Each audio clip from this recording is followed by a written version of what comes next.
Nyakwara Mugiajwang' e chenro mar mine wacho otieno makawuono e twak mar mine e sekta somo. Atwak kod Dr. Elizabeth Akinyi Owino ma en Dean School of Education e mbalariany ma Kigali e piny Rwanda. Dr. Elizabeth osebedo e sekta mar somo chakre higa mar 1990 kendo osepuonjo e skunde mopogore opogore moriwo Kenya High, Ng'ia Girls, mbalariany ma Moi e kin skunde mamoko, kasani to otelo ne skunda puonj e mbalarianya ma Kigali e pinyno mar Rwanda. Oimore Dr. Elizabeth, ang'eni tudori kodwa achiel kachiel otieno makawuono ka intiere e boma ma Eldoret mane kaunti ma Uasin Gishu. Iriyo nade kendo machiegni twak e chenro mar mine wacho. Dr. Elizabeth. Erokamano oimre ahinya Joyce, ariyo maber, angima. Machiegni ahinya twaka Dr. Elizabeth otieno makawuono ka watwak otudore kod mine e sekta somo. In achiel kuom mine manyalo wacho ni osebedo e sekta mar somo kuom higni mathoth. Chakre higa mar 1990 nyaka sani. Wanyalo wacho ni en higni buora. Kinyalo mana leronwa sigandi matin ni chako nade, tang'o momiyo ni keto maino mari e weche mag somo manyaka sani wanyalo wacho ni ne Dean School of Education mane mbalariany ma Kigali mayudore e pinyno mar Rwanda. Dr. Elizabeth. Erokamano, anyalo wacho ni an japuonj manohero bedo japuonj. Ok atuomra tuoma e puonjo nikech naonge tich. Aparo kapod natin, nahero kaka jopuonje ne tayowa kendo ne puonjowa, kendo nagombo ahinya ni chieng' moro an bende abed japuonj. Koro nachako kaka iluongo ni untrained teacher. Nikech kana atieko secondary school to na miss university gi points matin, to ndalo ka ne kisetimo A level tidok idhi bedo diploma teacher. Omiyo nachako kanyo. Achako ka an Kagumo, adoga transfer, abiro Moi Teachers, atieko kanyo, mapuonjo eka dok somo, ma medra, apuonje secondary schools mopogre opogre, eka bang'e, to kase medra maber, mabedo motegno, tadhi Moi University. Kaeto bang' Moi, kase bedo matin, aneno ka okasud ahinya, okasud piyo piyo. Amoko, jibiro ato kato kala to dhi. Emane osiepna moro oro na link mar jo Rwanda University of Kigali ne gidwaro Director of Quality Assurance. Koro nadhi kuro kaka Director mar Quality Assurance. Kase tiyo higa achiel, taparo ne giyudo ni an nyako mochwiny. Magi wacho ni kae kod isetiyo, kata sama wuoyo kodu ni an gi kofiche ariyo.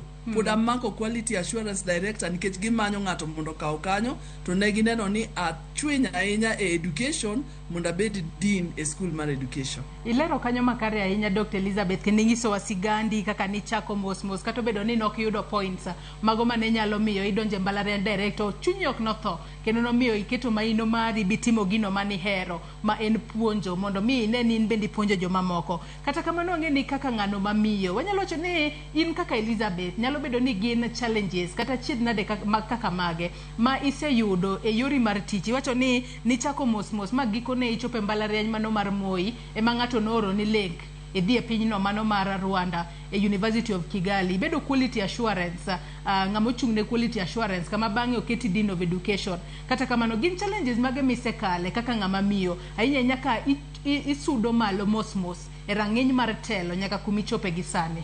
Dr. Elizabeth.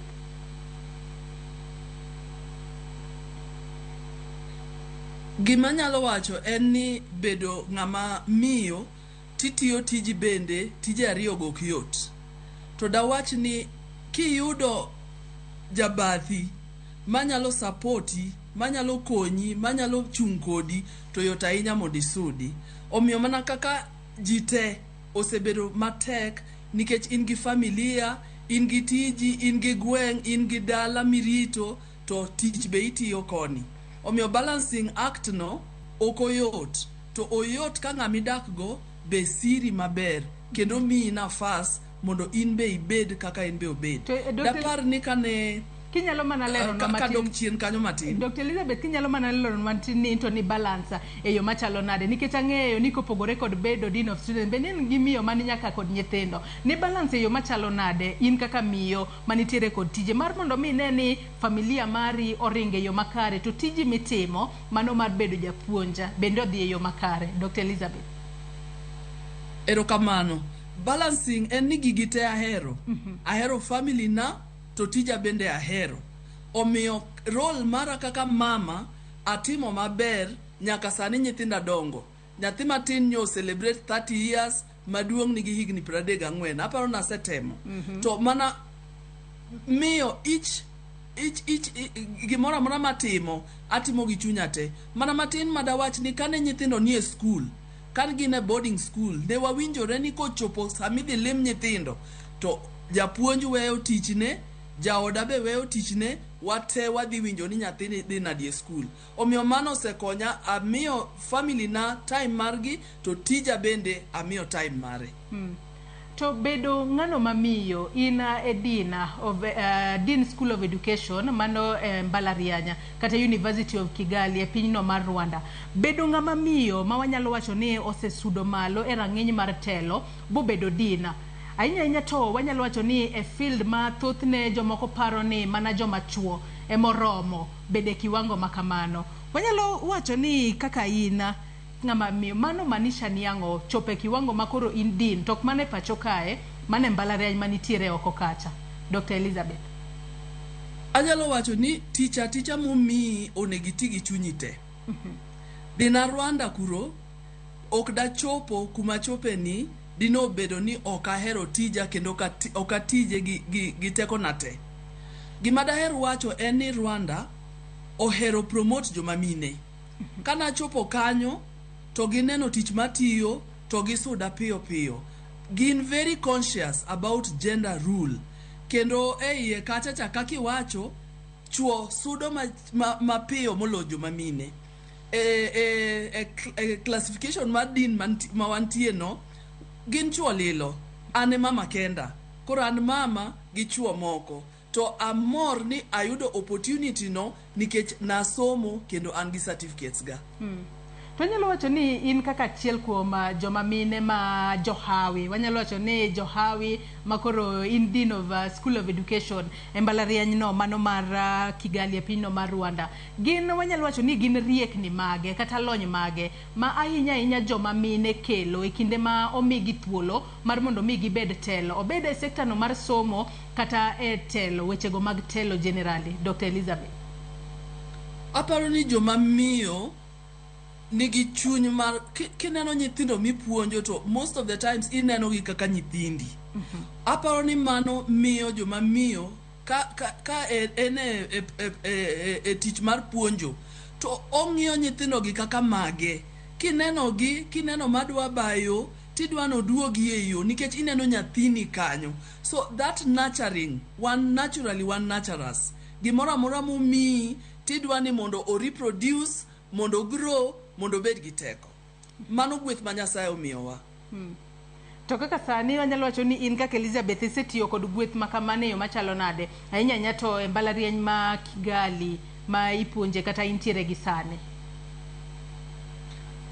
Kaka an background na en counseling psychology. Kata jahoch. Aseyudo ka mano osemiya teko nikech kapuonjo nyithindo tang'iyo gi wang' mar jahoch. Anyalo luongo gi, nitie sama akwiny kaka japuonj, nitie bende sama ajahocho ma nyathi nyalo biro ira mapim na gima chande kendo anyalo wuok oko ma konye kaka nyathina. Yes. To kinde mathoth Dr. Elizabeth wanyalo wacho ni e kinde ma ng'ato timo tije nyalo chopo kuma seche moko wanyalo yudo ka chunyi nyalo bedo ni tho gi tich mitimo. In kaka Dr. Elizabeth bende nyalo bedo ni nitiere samoro ma chunyi nyalo bedo ni ne dhi tho kod tich misebedo kitimo chakre higa mar 1990 nyaka sani. To nyalo bedo ni en ang'o mane imako motegno mane omiyo sani koro isesudo nyime bichopo kama ichope nyaka sani. Dr. Elizabeth. Anyalo wacho ni anana kaka ng'ata. Omiyo an be chunya nyalo tho especially ka itiyo matek to kisudi to jok moko achien to sudo. Tanda wach ni ngima na gimo sekonya asebedo gi very good mentors ma koneno gimoro maber manyalo timo to gi supporta kendo gi mako lweta kendo gi wuotho koda. Mano osebedo one thing ma Nyasaye nomiya. Kamoro amora madhiye apo ka yudo ji ma konena to neno gima antiego to mako lweta to wuotho koda. To wanyalo wacho ni ahinya nyaka wang'iyo kata e pinyno mar Kenya. Wacho ni pinyno mar Rwanda wanyalo wacho ni en pinyno ma seche moko jiwa ahinya wechego mag neno ni joma mine bende osudo malo e telo ba gichopo gino miluongo kanyo kod dho ngere ni 2/3 gender rule. To pinywa mar Kenya kae Dr. Elizabeth iparo ni ere kaka seche moko inyalo ket wechego mag somo mar mondo mi jogo ma nyithindo manyiri matindo kaachiel kod jogo ma mine bende ochopo ne kiwango moro mamalo ahinya nyate wechego mag telo. Dr. Elizabeth. Gima nyalo wacho ni pinywa kae ber, Kenya ber. Kendo Kenya nitie gi joma tiyo matek. To gima rach gi Kenya ni nyaka ing'e ng'ato kinyalo sudo. Wan gi nyiri mang'eny, wan gi ji mang'eny matiyo matek, to kok ing'e ng'ato manyalo mako lweti machori kata nyisi ni kae nitie opportunity, to ji mang'eny inwang'o ni obeta beta nikech gionge gi ng'ato. To jok moko bende sudo so quickly, samoro gionge kata gi otase ma ng'ato onego bedgo, to nikech gin gi ng'ato gisuda to gidhi mbele. Mana gima na akama cross kan Moi University. Ji mang'eny nigi papers, ji mang'eny nigi qualification, to nikech ionge ng'ama nyalo mako lweti idong' mne class. Ini puonjo tinono. To jok moko achien to puonjo to kata ko puonj kata ko non kakitimo to kali to bedo boss mari. To nyaka sama isechopo sane nikech wang'eyo ni kinde mathoth kata kinde ma ng'ato dongo bed ng'ama miyo bed ng'ano madichuo nitiere kaka wanyalo wacho ni gin wechego mago mag anyuola kaka anyuola nyalo bedo ni passive ng'ato wechego mag wanyalo wacho ni societal norms. Ere kaka ina kaka Dr. Elizabeth ni temo man mondo mi navigate obed wechego mago mag societal expectation kata wechego mag cultural barrier inyanya to gisani makoro okine pacho ka intiere piny moro idil gode yo machalo nade. Anyalo wacho ni mago nitie. Mago nitie nikech mondo an at my age awe dalana nadhi e piny mawendo adhi tiyo kuro oken gima yot. Nitie ji mang'eny mane nyalo kata wacho ni jaoda ni iwe dhako wei kako wei. To nikech wang'ere kendo wadak in a way ma wa support each other. Kane nyithindo tindo ne a support jaoda modhi mosomo. Koro nochopo kama koro an emonego bed ni abiro malo. Dawach ni support maseyudo kuome oselona cultural norms kata societal norms nikech ka in gi kwe ot tinyalo timo gik mang'eny. To ka ionge kwe ot teka gik moko ma ji wacho outside gi expectation gi barriers ma ji oketo ni nyalo miyo tek mondi idhi kata mondi sudi. So anyalo wacho ni aseyudo kwe malber, kwe manyalo miyo adhi nyime kata agerra kako nego bedni Nyasaye ne dwaro kuoma. Watieko twak marwa otieno makawuono Dr. Elizabeth. Wachni mogik ahinya to ne nyithindo manyiri matindo kata joma mine matindo ma ahinya gin bende seche moko gin jopuonja gipuonje skunde mopogore opogore piny Kenya kae. Wanyalo wacho ni jopuonj kinde ka kinde nitiere kod ng'ura kata ywak mopogore opogore. Jip mane minyalo jiwo godo nyithindo manyiri kata jopuonja manitiere pacho ka inyanya to mago masche moko de gom ni gin bende gisuda ne malo gidha ne ngas inyanya to mar somo mar mondo mi gin bende chieng' moro gibed mana din kaka ina. Dr. Elizabeth kawatieko. Daer chako gi nyithindo manyiri. Dapar ni minwa nonyuolo wa nyithindo 5. Parents wane onge gi gimoro malich ahinya. To mama nohero wachonwa ni ng'ama nyako ber gi kikapu mare. At that time nokwang'eyo ni kikapu mare omin ang'o. To bang'e ne wayudo ni kara kikapu mari en giri mitiyo, obed sombo, obed tiji, giri mitiyo mimako ber moloyo mar ng'ato. Omiyo daher jiwo ji kata jopuonj ni gerri at your level. Kiki beda ni in niseyudo certificate mokwongo ibet go. Oko kae ji nigi certificates mang'eny. iseyudo your first degree, ng'iyane ni inyalo medri e yo mane. Kimedri kendi medri, iwacho ni opportunity ko meet preparation, then there is success. To ki beta to ionge preparation, to kata opportunity ko biro, to knyal kawi nikech ionge gimidwaro ni bedgo.